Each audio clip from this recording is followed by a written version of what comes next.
How to use GrabPay later in Singapore. Hello everyone. In this video, I will show you how to use GrabPay later in Singapore.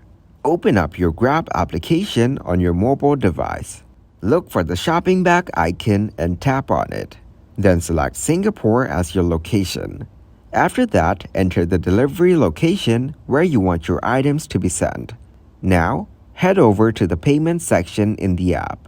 Here, you need to activate your GrabPay wallet. Once your wallet has been activated, you can use it to pay later on GrabPay.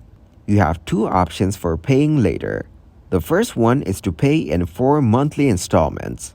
This allows you to split your bill into 4 equal payments, making it more manageable. The second one is to pay the next month. With this option, you can delay your payment until the following month.